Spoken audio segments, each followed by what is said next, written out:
Soy Fernando Díaz Villanueva, hoy es 25 de julio de 2020 y esto es La Contracrónica.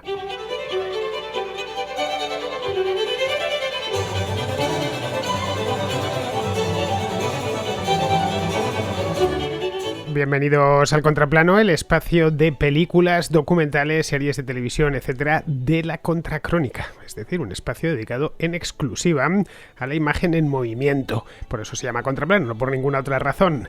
Bien, el Contraplano consiste, para el que no lo sepa, en recomendar películas o series o documentales con notas de voz que deben de durar aproximadamente 2-3 minutos, más o menos. Tienen que escucharse bien, eso sí, ya lo digo muchas veces y no me canso de decirlo porque es lo más importante de todo. Puede ser más breve o más largo, pero lo importante es que se escuche bien. Esto es la radio y nada más tenemos un sentido para percibirla, que es el oído. De ahí que sea tan importante que se escuche alto y claro, de la misma manera que me estáis escuchando a mí ahora. Bien, en el caso de que queréis participar, yo estaré encantado, por supuesto, y los que estáis al otro lado también, porque me consta que buena parte de los contraescuchas que se dedican cada 2 sábados a escuchar este programa lo hacen para descubrir películas nuevas. A veces se repiten, es común, porque películas buenas pues tampoco hay tantas, todo hay que decirlo, pero bueno, que no pasa nada si se repiten, ¿no? Y de hecho traemos alguna repetida. Bien, pues tenéis que enviar la nota de voz al siguiente número, que es el número de la contra, el número de WhatsApp, no es un número de teléfono, os recuerdo, es el 690 827909 con el más 34 delante. Tenéis que ponérselo antes en el caso de que estéis fuera de España. Esto es para que me pueda llegar hasta el teléfono en el que tengo instalado este WhatsApp. Tengo instalado este número. Bien, pues dicho esto, hoy traigo, por cierto, algunas películas bastante buenas. No las traigo yo, las traen los contraescuchas, así que no hay que perder más tiempo. Dicho esto, pasamos ya al contraplano.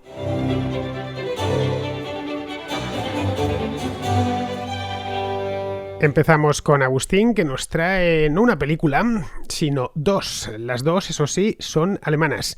Una de ellas pasó por aquí hace ya bastante tiempo y la otra se estrena en el contraplano. Hoy traigo dos películas alemanas basadas en la sociedad comunista de la RDA. Una es La vida de los otros, de año 2006, y otra es La revolución silenciosa, del 2018.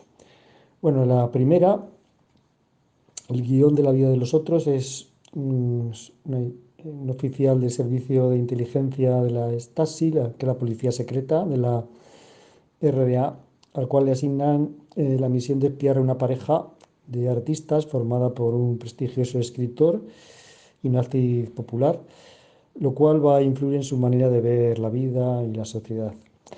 Es un thriller entretenido e impactante, profundo, es una historia personal, íntima, sobre un fondo político y de juegos de poder. Una historia conmovedora y reveladora de lo que fue la sociedad comunista. Esa ha sido una película muy exitosa y premiada, incluso un Oscar, y que os recomiendo expresamente. La otra, Revolución Silenciosa, es, está basada en una historia real de un grupo de estudiantes de la RDA que deciden guardar un minuto de silencio en clase por las víctimas de la Revolución Húngara de 1956, desafiando la disciplina comunista y creando un conflicto que les acarrea a estos estudiantes graves consecuencias.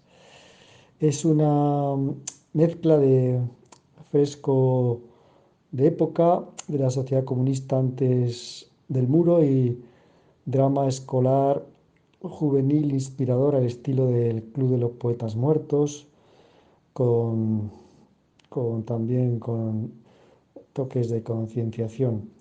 Las similitudes de estas dos películas, que muestran los entresijos de la sociedad de los países comunistas con su control, opresión y manipulaciones, una más ambientada en el ámbito educativo y otra en el ámbito del espionaje de la policía secreta.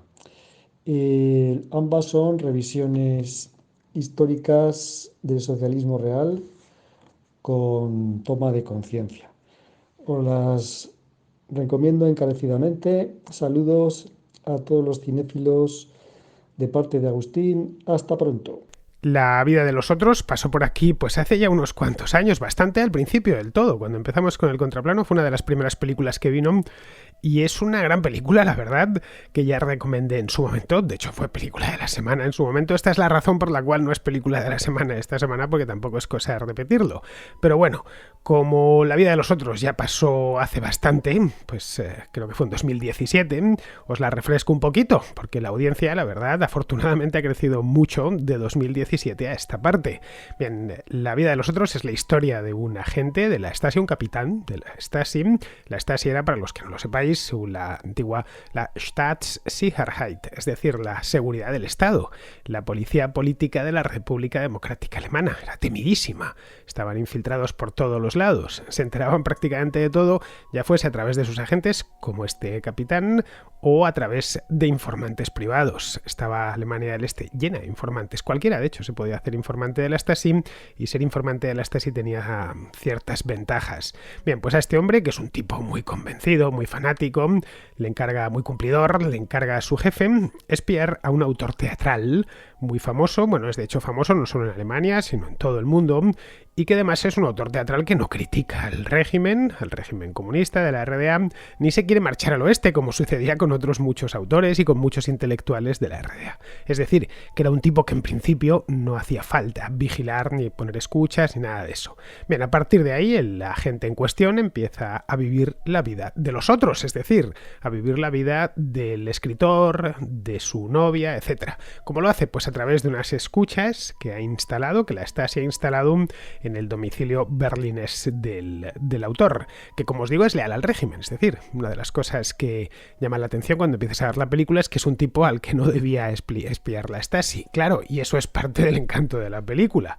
Una de las cosas que descubre el capitán de la Stasi es que un ministro de Cultura exactamente, quiere buscar la ruina a este autor para quitarle a la novia. Algo tan simple y tan, en fin, prosaico como quitar la novia. Bien, pues eso mismo. Esto, por supuesto, al capitán de la Stasi le indigna un poco y le deja contra la pared, porque él está convencido de las bondades de la República Democrática Alemana, y claro, eso de que un ministro de Cultura haga algo tan burgués y capitalista como utilizar, o que él consideraba burgués y capitalista, como utilizar el poder para arruinarle la vida a un escritor solo por la idea de quitarle a la novia. En fin, ahí os lo dejo para no destripar más de lo estrictamente necesario. Cuando estás hablando de una película no te queda más remedio que al menos contar un poquito, aunque sea solo una sinopsis. Aquí de cualquier manera, ya lo sabéis, spoilers, es decir, contar las películas no se puede.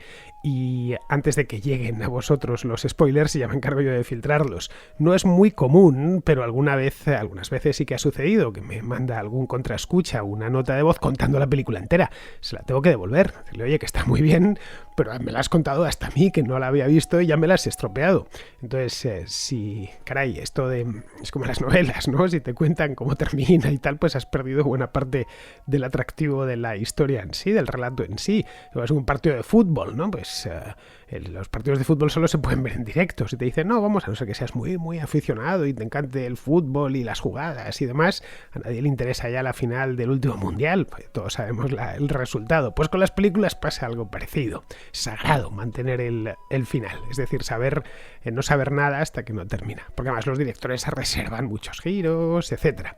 Bien, la película esta de La vida de los otros está muy bien ambientada en el Berlín este de los años 80. Toda la película tiene lugar, pues creo que entre el 85 y el 86, por la parte final ya de la RDA, aunque luego hace un flash forward, es decir, va hacia adelante y se ve ya la Alemania reunificada. Y luego tiene una interpretación extraordinaria. La interpretación del trío protagonista, que es el agente de la Stasi, un actor alemán llamado Ulrich Mühe, que es muy famoso ahí en Alemania, del escritor, otro actor muy famoso en Alemania, se llama Sebastian Koch, y de la novia del escritor, una actriz también muy famosa en Alemania llamada Martina Gedeck. Bien, los tres, la interpretación es notable, especialmente la del agente de la Stasi, que es una interpretación maravillosa. Bien, la película es de hace unos cuantos años, es del año 2006, y tuvo en su momento un gran éxito y muchísimo nombre. En taquilla se vio muchísimo en Alemania, fue el acontecimiento cinematográfico del año, pero no solo en Alemania, en España también funcionó muy bien, en Estados Unidos, por supuesto, en Inglaterra, en todas partes. Tuvo muchos premios, obtuvo muchos premios, vamos, entre ellos el del Oscar a la mejor película en lengua extranjera, tal y como nos ha contado Agustín, y unos cuantos más, BAFTA también, el César creo que se lo llevó el francés, en los Goya no le dieron nada, ya podéis imaginar la razón. Pero bueno, si no la habéis visto, os la recomiendo, aparte de sus cualidades cinematográficas, que tiene muchas, es decir, al margen del tema de que vaya, está muy bien hecha y está muy bien interpretada y la historia es muy buena. Aparte de eso, posee valor histórico, es decir, te permite abrir un agujerito en lo que fue una pequeña historia de la RDA. Lo cual está, ya si te interesa la historia o lo que fue el socialismo real, pues tiene todavía más valor. Bien, esa es la primera película. La segunda que nos trae Agustín se titula La Revolución Silenciosa. Es también alemana, aunque mucho más reciente. Es de 2018, vamos, de hace solo un par de años. La Revolución Silenciosa también está ambientada en la RDA, pero no en la RDA de los años 80, sino en la de los años 50, cuando la República Democrática acababa de fundarse. Se había fundado en 1950, es decir, poquitos años antes, por imperativo soviético. La RDA se creó sobre lo que había sido la zona de ocupación rusa tras la Segunda Guerra Mundial. La RFA, como os comentaba en la contrahistoria de la Guerra de Corea, ¿no? Pues la RFA nació sobre lo que habían sido las Latrizonas, las zonas de ocupación francesa, británica y estadounidense. Bien, es una película fantástica esta de la Revolución Silenciosa, además esta la tengo bastante fresca y es muy entretenida. Es una película que se deja ver bien y que se disfruta. Cuenta la historia real, por cierto, de esta no quiere decir que sucediesen los hechos tal y como se cuentan en la película, pero la historia real está basada en un hecho real. Cuenta la historia de un grupo de estudiantes jovencitos de bachillerato, una cosa así, de la ciudad de Stalinstadt, que sí, había una ciudad en Alemania del Este que se llamaba así, luego perdió el nombre, obviamente, que este grupo de estudiantes guardó un minuto de silencio en su clase, sin, por supuesto, consultarlo con el profesor, solo faltaba, guardaron un minuto de silencio de manera un tanto espontánea por las víctimas de la Revolución Húngara de 1956. Luego los hechos tienen lugar eso mismo, en el año 1956-57. Y a partir de aquí, de ese minuto de silencio canalla hecho un poco a escondidas del profesor, a partir de ahí ya se busca la ruina. El régimen se toma ese minuto de silencio de unos adolescentes como una amenaza de Estado y desata dentro del instituto y de este grupo de estudiantes una auténtica caza de brujas.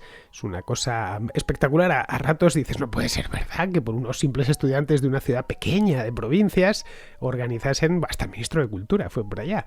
Bueno, la película no tiene, esta de la Revolución Silenciosa, no tiene las aspiraciones de obra maestra, que sí tenía La vida de los otros. Donner Schmack quería hacer en la película y la consiguió hacer porque además es muy buen director. En este caso no es así, es una película más normal, más de consumo inmediato, pero vamos, ya como os decía antes, se deja ver y se disfruta. Como película juvenil, además, película de instituto. Casi todo el elenco es muy joven, bueno, con la excepción, lógicamente, de los profesores y del ministro de Cultura de la RDA también, que se presentan al instituto para amenazar a los estudiantes y que salgan los autores, o a quien se le ocurrió el tema este del minuto de silencio por las víctimas en Hungría. Bien, una de las cosas que consigue también en esta película, claro, si la comparamos con La vida de los otros, que está ambientada en Berlín, en la capital, en un ambiente, pues lo que llamaríamos cultureta, ¿no? De los escritores para teatro, actores, intelectuales, etcétera. Aquí no, aquí estamos hablando de la Alemania rural, la Alemania del Este rural, en los años 50, cuando la República estaba hiperlegitimada, en los años 80 ya no lo estaba en absoluto, y con unos críos, chicos realmente jóvenes. Bueno, el hecho mismo de estar ambientada en Stalinstadt hace muchísimo, no es broma. Stalinstadt era una ciudad modelo, acababa de ser fundada, fue fundada en los años 50 en torno a unos altos hornos. Stalinstadt sigue existiendo con otro nombre, obviamente, pero vamos, está junto al río Oder, que hace frontera con Polonia, entre Cottbus y Frankfurt del Oder, más o menos, aproximadamente anda por ahí. La arquitectura de la ciudad es es infame, no encuentro otra palabra mejor para definirla, así de tipo soviético, pues una ciudad nueva, modelo, imaginaos, ¿no? Con la acería en el centro. Vamos, el sueño de Le Corbusier, una arquitectura digna de un régimen como el de la RDA, es decir, una arquitectura salida del cerebro de un enfermo para un régimen enfermo, esencialmente un lugar invivible, tan invivible que la gente se va de allí. La ciudad, por cierto, como os decía, sigue en el mismo lugar, no la han movido, ahora se llama, bueno, desde hace ya muchos años se llama Eisenhüttenstadt, y es la clásica ciudad del este profundo, el clásico lugar en el que llegas, le echas un vistazo y o te gusta mucho la historia y bien, y estás en la cosa esa de estudiar cómo era la RDA, o sales de allí corriendo. Vamos, es una ciudad que no hace más que perder población, como sucede en muchas ciudades, sobre todo ciudades pequeñas del este de Alemania. Y voy a echar un vistazo de cuál ha sido la pérdida de población, lo que en inglés llaman el Urban Decay de Eisenhüttenstadt, y ha perdido más de la mitad de los habitantes que tenía en 1990. Una ciudad que tenía en aquel entonces 52.000 habitantes y ahora tiene 24.000 en el último censo. Bueno, esto sería algo así como, no sé, la Alemania vaciada. Bueno, se ha autovaciado, pues la gente, obviamente, nadie querría vivir allí. Vamos, os invito, ya sé que es un castigo, pero os invito a pasaros por ahí, si vais, no sé, a la zona sur de Alemania del Este, pues que echéis un vistazo, aunque sea pasar de puro viaje hacia otra dirección. Frankfurt del Oder ya no está tan mal, y echáis un vistazo a lo que es eso, y es normal que la gente se haya ido. Bueno, os dejo ahí la película, La Revolución Silenciosa. Si tenéis hijos de, no sé, 15, 16 años, que no sé, que les ha dado ahora por ponerse camisetas del Che Guevara, o que traen a casa hoces y martillos, y bien, que están con esa cosa que sucede a veces a los 15, 16 años, nada, de verdad, comprad la película, ponédsela y ya veréis qué rápido se les pasa.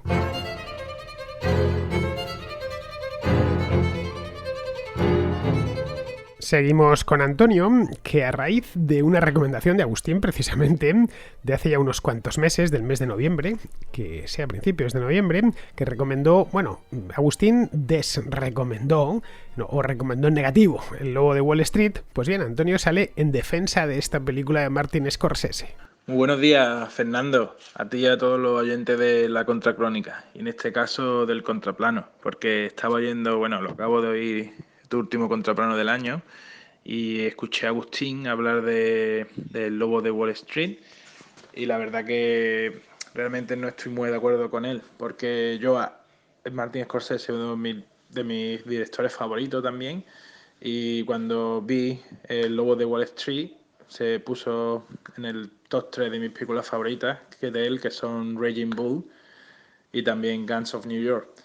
Y de hecho, a raíz de ver la película, me compré el libro para cerciorarme cómo era y demás, y es bastante accurate, está bastante conseguido, solo que hay unas cuantas cosas que le han adornado más, como por ejemplo cuando él se toma la droga, el Lemon se toma la droga y se va en su Lamborghini. Él no tenía un Lamborghini, él tenía un Mercedes. Y luego su mujer, que la ponen como que era una modelo muy conocida y demás, eso no tampoco era cierto. La mujer solo salió un anuncio de televisión o algo así. En cuanto al resto, yo creo que la película está bastante conseguida y me gusta bastante. De hecho, la he visto un par de veces y nunca se me hace larga y aburrida. Y otra cosa que se me olvidaba. De hecho, en la película El Lobo de Wall Street, el mismo Jordan Belfort sale al final de la película, que lo puedes ver cuando ya está terminando la película, casi de la cárcel, y empieza la charla. El presentador, el que introduce en este caso a Leonardo DiCaprio como Jordan Belfort, es el mismísimo Jordan Belfort, que eso lo puedes buscar. Bueno, ya la comenté en su momento, y el momento de El Lobo de Wall Street fue hace poco, no es como la vida de los otros que pasó hace años, esta pasó hace solo unos meses, vamos, el otoño pasado. A ver, no es la mejor película de Martin Scorsese, pero sí es una de las más divertidas, probablemente la película más divertida de Martin Scorsese. A ver, aquí Scorsese quiso hacer en buena medida una comedia, y no lo olvidemos, la voluntad del director era esa, y adaptó el guión de tal manera para que quedase todo cómico, con un aire cómico, y le salió una comedia en la que a ratos no puedes parar de reír. Belfort y su invento ese de Stratton Oakmont eran un puro chiste. A poco que estudies, ya vista la película, no hace falta ni leerse el libro, con que se investigue un poco por ahí por internet lo que fue eso y cómo estaba organizado y demás, pues lo primero que es inevitable es sonreír. A ver, era una pura estafa en la que picaba tanta gente que Belfort se hizo millonario. Vendían acciones de a centavo en empresillas, que la mayor parte no iban a ningún lado, ¿no? Pero bueno, el Belfort se hizo millonario y se lo gastó todo en lo que se lo gastan los tontos, es decir, en droga, en mujeres, en automóviles deportivos y en yates, básicamente. En darse la gran vida y al final no ya es que acabase arruinado, es que acabó en la cárcel porque había estado estafando al personal. La SEC le puso bajo vigilancia. Bueno, la película consiste en eso mismo, en la historia de Jordan Belfort, y el segundo protagonista de la película, desde luego el primer secundario, es el agente de la SEC que está detrás de él, que le sigue los pasos. Bien, la historia que cuenta Scorsese es real y... bien, además desde el principio él ya lo deja claro que eso es real, el personaje real existe y sigue vivo, además no es muy mayor porque Jordan Belfort hizo fortuna siendo jovencito a finales de los 80, principios de los 90, hoy debe de tener Jordan Belfort pues aproximadamente 55 años, no sé si quizás 60, pero 60 ya tirando en la parte alta de la horquilla, pero vamos, que sigue vivo y seguramente le quedarán muchos años. De hecho, a ver... la película está hecha con su consentimiento, no penséis que se ha hecho a espaldas del protagonista. La historia es más o menos real, pero claro, para hacerla aún más graciosa lo que hace Scorsese es introducir algunas licencias, puede ser la del deportivo la del Ferrari o el Lamborghini, no sé exactamente cuál es, y él tenía un Mercedes, como nos comentas. Bien, bueno, es un detalle que yo creo que podemos perdonar. Los personajes, algunos están forzados. Yo hace tiempo cuando la estrenaron estuve investigando un poco hasta qué punto era real, porque me parecía todo tan gracioso que no podía creer que algo así hubiera sucedido de verdad. Evidentemente, tal y como lo cuenta Scorsese, no sucedió de verdad. Algunos personajes están forzadísimos, algunos llevados al límite incluso, como el socio de Belfort, ese que se encuentra al principio de la película en una cafetería a las afueras de Nueva York. Bueno, pues ese tipo evidentemente es un personaje de película, no puede haber alguien así en el... No diré lo que hace durante la película porque solo pensarlo me muero de la risa, pero bueno, el hecho es que lo necesitaba hacer si quería hacer una comedia. Pero bueno, al propio Belfort no le pareció mal porque participó en la película como asesor, como actor, al final hace un cameo en la parte final de la película. De hecho, la película El Lobo de Wall Street está inspirada y el guión está hecho sobre la autobiografía de Jordan Belfort. Así que él estaba encantado. Es más, esta película creo que es del año 2013-2014. Desde entonces Belfort ha utilizado muchísimo el sobrenombre del Lobo de Wall Street. Debe estar haciendo desde entonces un saco de dinero con este cuento de que él ahora es uno de estos que hacen... charlas motivacionales que están tan de moda. Se mueve por todo el mundo, habla de habla inglesa, pues desde Nueva Zelanda hasta Inglaterra, Sudáfrica, Canadá, etcétera, dando estas charlas para que la gente que quiere prosperar en la vida, bueno, pues tire para adelante. Esperemos que haya cambiado de enfoque de la vida y no les enseñe lo que hizo en Stratton Oakmont, sino que se trate justo de lo contrario. Creo que él ya está totalmente desintoxicado porque este hombre se drogó todo lo posible y un poco más, y que desde el punto de vista moral, por lo menos la ética de los negocios la haya aprendido de una vez. Pero bueno, vamos a seguir, vamos ahora con Julio, que nos recomienda una película que ya pasó por aquí también hace poco, en el mes de noviembre del año pasado. La trajo Agustín, por cierto, y no le gustó mucho. Bien, pues a Julio le ha gustado bastante. Quería recomendar para el contraplano la película La Favorita, del director Yorgos Lanthimos. Esta película fue criticada negativamente por Agustín en el programa del pasado 2 de noviembre. Contrariamente a Agustín, yo recomiendo calurosamente esta película. Lamento discrepar de él, pero creo que es una excelente película, desde todos los puntos de vista. La del guión, dirección, fotografía, vestuario y sobre todo por la soberbia actuación de 3 actrices, Olivia Colman, Rachel Weisz y Emma Stone. La primera obtuvo el Oscar a la mejor actriz por su interpretación de la enfermiza reina Ana Estuarda. Te la recomiendo especialmente a ti, que eres un gran historiador, pues está basada en hechos históricos. A Agustín no le gustó esta película y a mí me encantó. Como el gusto es subjetivo, voy a tratar de objetivar la calidad de La Favorita. Por ejemplo, fue nominada a 10 Óscares de la Academia de Cine. Ganó 2 premios en la Mostra de Venecia y tuvo 5 nominaciones a los Globos de Oro. Registró un récord de 18 nominaciones y 5 premios de la BAFTA, que es la Academia Británica de las Artes Cinematográficas. En resumen, La película recibió 276 nominaciones y 119 premios. Este es un dato obtenido de la IMDb, que es la base de datos de películas en Internet. La Favorita fue un rotundo éxito de público y de crítica. Ha recaudado en taquilla 96 millones de dólares, con un presupuesto de producción de 15 millones de dólares.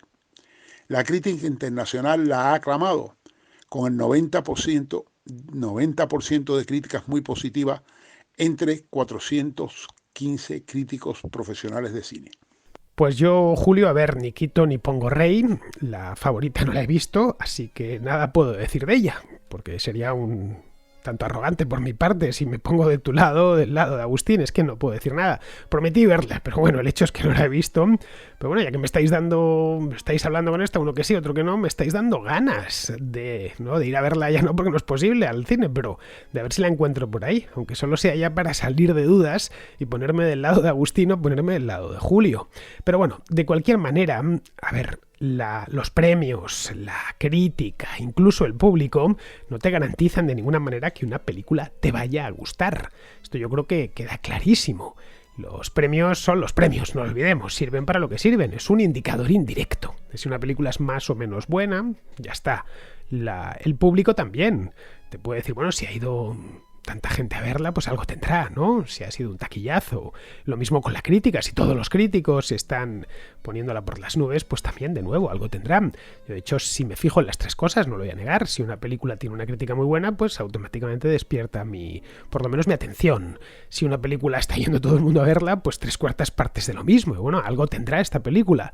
Y respecto a los premios, el tema es que los premios siempre llegan al final, cuando la película ya ha pasado por cines y demás, es decir, al año siguiente. Así que los premios no son tan indicadores, a no ser que la película no la vieses cuando estaba en cartelera y entonces, bueno, pues te fíes un poquito de los premios. Vamos, creo que esto que te digo yo lo hace prácticamente todo el mundo. Siempre nos fijamos en la taquilla, siempre nos fijamos en los premios y siempre nos fijamos en el público. Entre otras cosas porque al público le conocemos, aunque no conozcamos a los críticos de cine ni a los jurados de los premios. Es decir, hay gente, amigos y demás que te recomiendan o no te recomiendan ir a ver una película. Pero bueno, que en ninguno de los tres casos te garantiza que la película te vaya a gustar. Esto, a ver, no es una ciencia exacta, el cine. Caray, el otro día subí a YouTube una recomendación de Ad Astra, esta de Brad Pitt. Bueno, a mí la película me gustó, y así lo dije. ¿Vale? Me pusisteis verde en los comentarios, bueno, no todos, pero unos cuantos, pero ¿qué estás diciendo? ¡Qué locura! La película es pésima. En fin, la verdad es que a mí me gustó, y además di unos cuantos motivos por los cuales, dentro de lo que caben, en el espacio este que hago de críticas cinematográficas y bibliográficas para YouTube, normalmente este lo podéis estar abierto porque me equivoqué al subirlo. Pero vamos, normalmente este espacio es exclusivamente para los patronos y los fans de la Contracrónica, así que cualquiera de vosotros podéis ver esto. Bien, pues ahí lo mismo, había críticos que les parecía una gran película, otros que les parecía una patata. Yo me tomé el trabajo de verla y la película en líneas generales me gustó. Evidentemente ya dije que era inferior, por lo menos para mi gusto, a Interestelar o también a Gravity, pero que la película no estaba nada mal. Bien, para que veáis que no significa absolutamente nada. Puede ser que te diga todo el mundo no te va a gustar, la veas si te gusta. Es decir, como te digo, que esto no es una ciencia exacta. Caray, a mí me ha habido gente, no mucha, pero sí gente a lo largo de mi vida que me han dicho que El Padrino no les gustó nada. Y ya ves tú, para mí es seguramente la mejor película de la historia. Lo mismo pasa con la música, ¿eh? A mí, no sé, una sinfonía de Haydn me puede parecer una maravilla, pero a mi vecino le puede parecer un castigo. Que quita ya la música, que esto no hay que lo aguante. Yo, de todas maneras, a ver, como soy un optimista incorregible, como bien sabéis, trato siempre de quedarme con lo mejor, incluso con las películas malas. Es decir, que incluso entre las que no me han gustado mucho, trato de buscarles el punto positivo. Con algunas, si te soy sincero, me cuesta. Con otras es simplemente imposible. Pero vamos, estas últimas, te lo digo ya, son las menos. Bien, seguimos con Luis de Valladolid, que nos trae una de esas películas esencialmente malas, pero que pueden salvarse por algún punto, aunque sea pequeñito. Hola Fernando, al hilo de lo de la Cumbre de Madrid y la llegada de Greta Thunberg, me he acordado de una película para el contraplano que me da a mí que muchos me criticarán por seleccionarla, porque es horrenda, pues para el típico cinéfilo profesional, ¿no? Me dirá que es de lo peorcito que hay. Bueno, pues es una película de Esteso y Pajares que se llama Los Energéticos. Y es imagínate dos vecinos de un pueblo pequeño español que tienen un problema de lindes, comienza así la película, y les dicen que van a poner una central nuclear en su pueblo. Bueno, pues toda la película es cómo intentan evitar eso a través de los políticos, a través de las empresas. Y al final, pues durante la película, mejor dicho, se ve una situación muy parecida a lo de Greta Thunberg, que están haciendo vídeos de cómo evitar poner la central nuclear, pagados por los petrodólares pues de Ozores, ¿no? Porque también sale Ozores ahí disfrazado de saudita. Y claro, pues es una película que me ha recordado muchísimo, porque es que si la veis, tiene una crítica brutal a lo que están haciendo sobre todo las empresas que hay alrededor de todo este negocio del ambientalismo, como pueden ser ahora todas las eléctricas, también ahora Repsol dice que no contamina, bueno, pues todas estas empresas.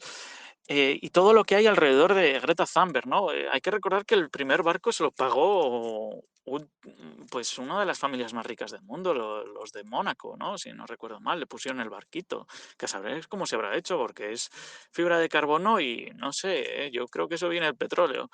Pero bueno, quería hablar de la película y a la vez mezclar todo esto de la cumbre, ¿no? Y claro, me ha recordado muchísimo, porque critican la hipocresía y el cinismo, con mucha gracia, por cierto. Eso sí, no es la película de cualquier gafapasta, pero oye, es una película que te hace pensar como toda la mierda que hay alrededor de todas estas cosas. Por supuesto, con su ración de culos y de tetas, como ya sabemos en las películas del Destape, pero oye, es una película divertida, crítica brutal a los políticos.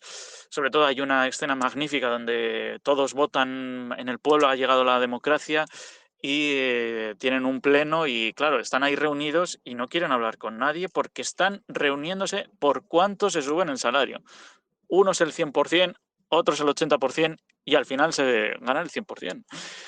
Pues nada, quería comentarte eso porque os la recomiendo, es una película muy divertida y bueno, sé que hay que tomarla como una película de la calidad cineasta que es, pero oye, te da un poco por dónde van los tiros con estos temas. Otro día hablaremos de otras películas de Esteso y Pajares. Un abrazo y dale duro con tus programas. Esta película de los energéticos la vi hace muchos años ya, desde estas películas de Ozores con Pajares y Esteso, vamos, todo casi un género dentro de un subgénero dentro del cine español, ¿no? De la comedia española, de la españolada. Y la verdad es que no me acuerdo mucho de esta de los energéticos, me la has refrescado un poco con tu nota de voz. Ya sabes que las de Pajares y Esteso son muy intercambiables entre ellas, especialmente los chistes y también la puesta en escena. Es decir, vamos a ver, que si te ponen una sucesión de secuencias, te las montan y te las ponen delante, ¿no? Que sé yo, 4 o 5 minutos de secuencias de películas de Pajares y Esteso, diferentes películas de estos dos de aquella época, finales de los 70, principios de los 80. Ya sabes, más todas tenían títulos parecidos, Los liantes, Los vingueros, Los chulos, etc. Bueno, pues si te la ponen y te piden que identifiques a qué película pertenece cada secuencia, tendrías problemas, ¿eh? No sabrías muy bien a cuál de ellas pertenece. Bien, pues vamos a terminar ya, vamos ahora con Pablo de Barcelona, que no nos trae una película, sino una propuesta muy interesante, por cierto. Hola, Fernando. Quería hacer una propuesta para el contraplano y es el poder hacer algún programa monográfico de películas históricas. Yo creo que podría ser muy interesante, ya que tanto muchos escuchas como tú somos muy aficionados a la historia y creo que por lo menos algún programa concreto sí que podríamos recomendar nuestras películas históricas favoritas. Pues nada, ahí dejo el consejo o más bien la propuesta y un saludo. Pues mira, Pablo, secundo la propuesta y además la secundo con entusiasmo. Si me enviáis 5 o 6 películas de aquí a 15 días, dentro de 2 semanas será el próximo contraplano, haremos un contraplano monográfico sobre cine histórico. Yo encantado, ¿qué queréis que os diga? Además puedo comentar tanto la película como la época que trata. No es necesario que me enviéis 5 o 6 películas cada uno, con que me enviéis una basta. Lo que sí tiene que haber son 5 o 6 notas de voz, y ya luego escojo yo la que me parezca mejor.